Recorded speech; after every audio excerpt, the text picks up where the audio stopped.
वैरागी बने तो जग छूटे, सन्यासी बने तो छूटे तन, महाकाल से प्रेम हो जाए तो छूटे आत्मा के सब बंधन।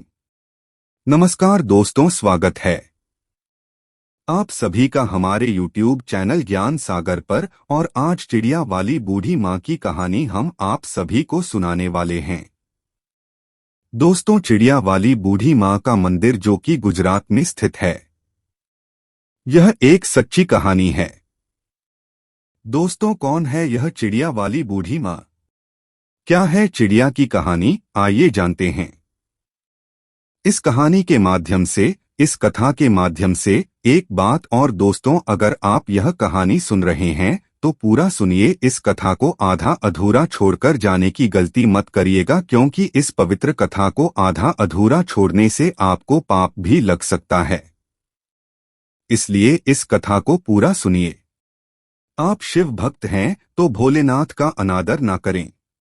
इससे पहले कि हम कहानी को शुरू करें, आप हमारे चैनल को सब्सक्राइब कर लीजिए, लाइक करिए, शेयर करिए और अच्छे अच्छे कमेंट किया करिए। दोस्तों, विश्व प्रसिद्ध बनारस के विश्वनाथ मंदिर काशी विश्वनाथ का दर्शन कराते हुए हम इस कहानी को शुरू करते हैं। प्रीति करो महादेव से, मत मांगो फलदान, तस्कर फल की कामना करिए भक्ति। एक गौरैया पक्षी का जोड़ा एक बड़े से शिव मंदिर में उसके पास स्थित पेड़ पर रहा करती थी, और उस शिव मंदिर में जब भी पूजा पाठ, जब भी आरती होती, तब तक वह दोनों बच्चे और दोनों चिड़िया उस मंदिर में आते हैं और भगवान शिव का आराधना करने लगती और घंटों बैठे महादेव की भक्ति में लीन रहते। इतनी भक्ति करते हैं, निराधार भक्ति करते कि उनको अपने तन मन का अगल बगल के होशो हवास का कोई पता नहीं रहता। उन दोनों पंछियों का रोज का यही नियम था।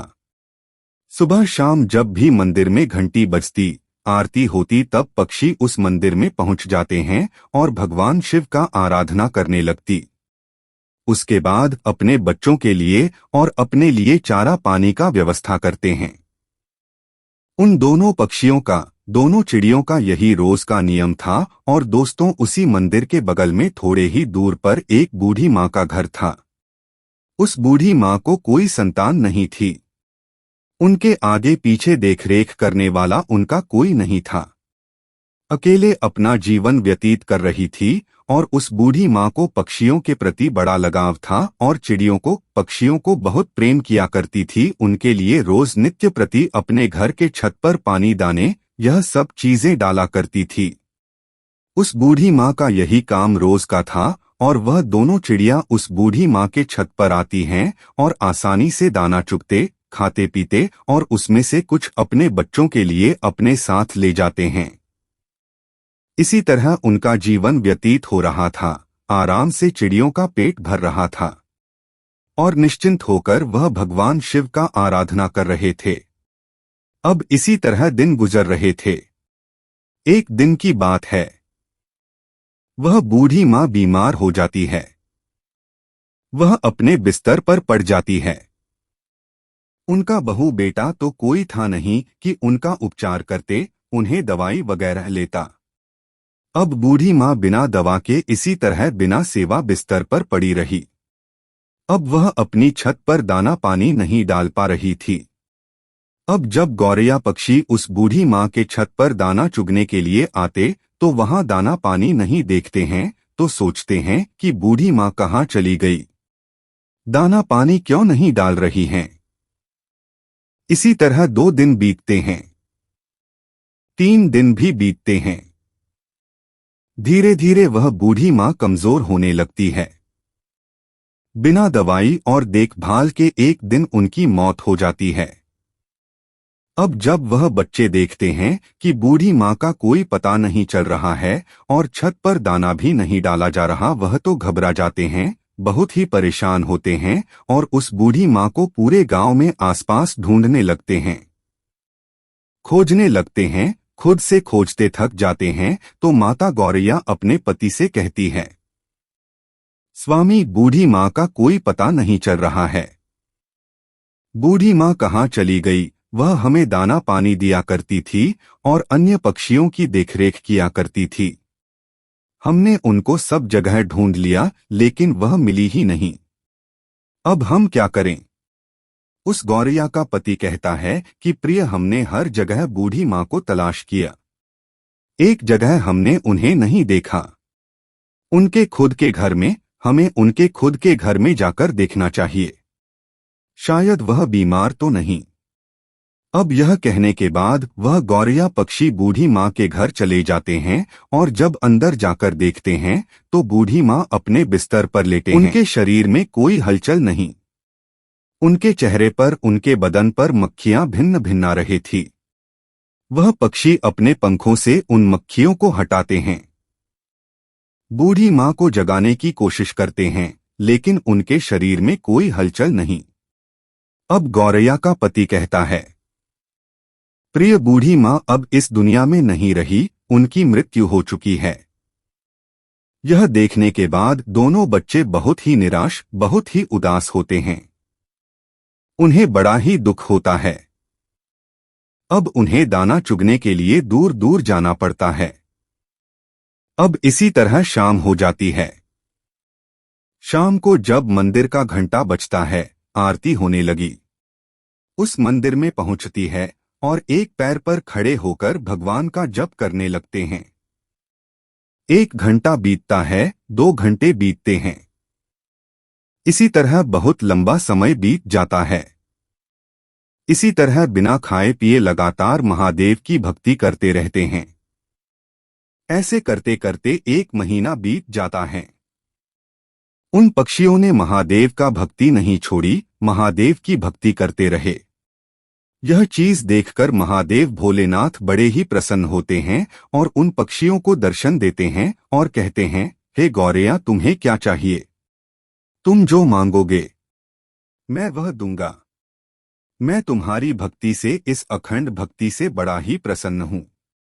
छोटी सी जान होते हुए तुमने अपनी औकात से बाहर, अपनी क्षमता से बाहर भक्ति की है, इसलिए मैं बहुत ज्यादा प्रसन्न हूँ। तुम जो मांगो मैं तुम्हें दूंगा। तब गौरैया ने कहा, हे प्रभु, हमें कुछ नहीं चाहिए, हमें बस एक चीज चाहिए। आप हमारी उस बूढ़ी माँ को, उस पुण्यात्मा को फिर से हमें लौटा दीजिए, उन्हें जीवित कर दीजिए, बस हमें यही चाहिए। भोलेनाथ ने कहा, हे पक्षियों, यह सृष्टि का नियम है। जो मर जाता है वह कैसे जीवित हो सकता है? मैं सृष्टि के चक्र में कैसे बाधा बन सकता हूँ? तुम और कुछ मांगो। तब उस चिड़िया ने कहा, नहीं भोलेनाथ, हमें कुछ नहीं चाहिए, हमें बस हमारी बूढ़ी माँ चाहिए और कुछ नहीं। आप हमें वापस कर दीजिए। तब भोलेनाथ ने कहा, पक्षियों, अब वह बूढ़ी माँ का शरीर गल चुका है, उसमें से कीड़े निकलने लगे हैं, उनका शरीर क्षत-विक्षत हो गया है। मैं उन्हें कैसे जीवित करूं? उनका शरीर ठीक नहीं रहा तो उसमें प्राण कैसे आएंगे? तब वह दोनों पक्षी, दोनों पति पत्नी हठ करने लगते हैं और कहते हैं, प्रभु, आपने वचन दिया था कि तुम जो मांगोगे मैं दूंगा, तो प्रभु आप अपने वचन से पीछे हट रहे हैं। हे भोलेनाथ, आप अपने वचन से फिर नहीं सकते। तब महादेव ने कहा, हे पक्षियों, तुम्हारे हट के आगे और अपने वचन के आगे मैं भी नतमस्तक हूँ। अब इस प्रकार भोलेनाथ ने और उस बूढ़ी माँ के क्षत विक्षत शरीर को सही किया, फिर उसमें प्राण डाले। इस प्रकार बूढ़ी माँ फिर से जीवित हो गई। अब अपने सामने भगवान भोलेनाथ को देखकर वह बूढ़ी माँ भाव विभोर हो जाती हैं, बड़ी ही प्रसन्न होती हैं। कहती हैं, हे प्रभु, मेरे जन्म जन्म के दुख, जन्मों जन्म के पाप आपके दर्शन मात्र से कट गए। आपने मुझे दर्शन दिया।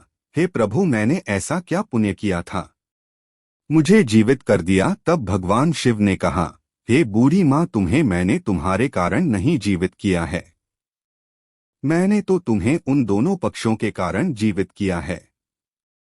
उन दोनों पक्षियों ने मेरी निराधार भक्ति की, दिन रात बिना अन्न पानी ग्रहण किए मेरी पूजा की, एक पैर पर खड़ा होकर मेरी आराधना की। इसी कारण मैंने उन्हें आशीर्वाद दिया। उन्हीं की वजह से तुम आज जीवित हो, इस धरती पर हो। वह पक्षी कोई और नहीं, तुम्हारे छत पर जो गौरैया पक्षी का जोड़ा रोज दाने चुगने आता है, उन्होंने ही भक्ति की है। उनके के कारण तुम आज जीवित हो। अब उस बूढ़ी माँ ने दंडवत प्रणाम किया और फिर भोलेनाथ वहां से अंतर्ध्यान हो गए। फिर वह बूढ़ी माँ अपने छत पर दाने डालने लगी, पानी रखने लगी और वह पक्षी गौरैया पक्षी का जोड़ा उस माँ की छत पर आते हैं और पानी पीते दाना चुगते। तब उस बूढ़ी माँ ने उन गौरैया पक्षी से कहा, हे पक्षियों, तुमने मुझे जीवनदान दिया है। भगवान भोलेनाथ की आराधना की, अपने लिए ना मांग कर मेरे लिए मांगा। हे पक्षियों, मैं यह चाहती हूँ, तुम मेरे घर पर बस तुम मेरे घर पर ही रहा करो और नित्य प्रति मेरी आंखों के सामने रहो। यह सुनने के बाद उस बूढ़ी माँ का प्रस्ताव वह दोनों पक्षी स्वीकार करते हैं और उस बूढ़ी माँ के घर आकर रहने लगते हैं। इसी प्रकार दिन बीतने लगते हैं और उस बूढ़ी माँ का चर्चा गांव-गांव में फैलने लगता है। दूरदराज तक जाने लगता है कि एक बूढ़ी माँ है जो मर कर भी जीवित हो गई। इसी तरह उस बूढ़ी माँ के पास धीरे धीरे करके कई लोग, जिनको कोई दुख रोग होता, उनके पास आता और अपना कारण बताता। बूढ़ी माँ भगवान भोलेनाथ के नाम पर पूजा पाठ कर दिया करती, तब उन लोगों का दुख दूर हो जाया करता। धीरे धीरे लोग ठीक होने लगे। अब उस बूढ़ी माँ की ख्याति दूर दूर तक फैलने लगी और दूर दूर से लोग उस बूढ़ी माँ के पास अपना इलाज कराने, अपनी तकलीफों को दूर करने के लिए आया करते। इसी प्रकार बहुत दिन हो जाता है और वह बूढ़ी माँ जी उसी स्थान पर अपने उसी घर पर समाधि ले लेती हैं। आज उसी समाधि स्थल पर उस बूढ़ी माँ का एक भव्य मंदिर है। वह मंदिर गुजरात में स्थित है। चिड़ा वाली बूढ़ी माँ के नाम से वह मंदिर जाना जाता है। उस मंदिर पर आपको गौरैया पक्षी का जोड़ा हमेशा देखने को मिलेगा और दोस्तों, उस मंदिर की बहुत दूर दूर तक ख्याति है। लोग कहते हैं किसी को भी कोई तकलीफ होती है, कोई शारीरिक कष्ट होता है, कोई रोग होता है, तो वहां जाने पर, भक्ति करने पर, पूजा पाठ करने पर अगर कोई तकलीफ हो तो वह रोग ठीक हो जाता है। प्रिय दोस्तों, एक गौरैया पक्षी ने उस बूढ़ी माँ को कैसे अपने अखंड जीवित कर दिया। भोलेनाथ की कृपा से बूढ़ी माँ जीवित हो गई। वह बूढ़ी माँ लोक कल्याण करने लगी। तो दोस्तों, हमें इस कहानी से एक सीख मिलती है। हमें कभी किसी दूसरे पर निर्भर नहीं रहना चाहिए। दोस्तों, जब तक बूढ़ी माँ जीवित थी, वह दोनों पक्षी उन पर आश्रित थे। उनके मरने के बाद वह पक्षी तिलमिलाने लगे कि हमें भोजन कहाँ से मिलेगा। इसी कारण उन्हें कष्ट होने लगा, क्योंकि उन्हें आदत नहीं थी दूरदराज से भोजन खोजने की। उन्हें रखा रखाया भोजन मिल जाया करता था। इसलिए कभी भी कठिन परिस्थिति आने पर हमें अपने आप को तैयार रखना चाहिए। हमें किसी अन्य के भरोसे नहीं रहना चाहिए। आज वह व्यक्ति मेरे लिए है, कल नहीं रहे तो मैं अपने आप को कैसे संभालूंगा। यह सोचना चाहिए कि हम अगर भगवान की सच्चे मन से निराधार भक्ति करेंगे तो हमें उस भगवान का दर्शन जरूर होगा, तो हमारे पास जरूर आएंगे, हमारा दुख अवश्य दूर होगा। बस जरूरत है तो मन में सच्ची श्रद्धा की, सच्ची भक्ति की, जो उन गौरैया पक्षियों ने किया। करता करे न कर सके, करता करे न कर सके, शिव करे सो होए। 3 लोक 9 खंड में महाकाल से बड़ा न कोई। तो दोस्तों, उम्मीद है आपको मेरी कहानी जरूर पसंद आई होगी। तो दोस्तों, चैनल को लाइक, शेयर, सब्सक्राइब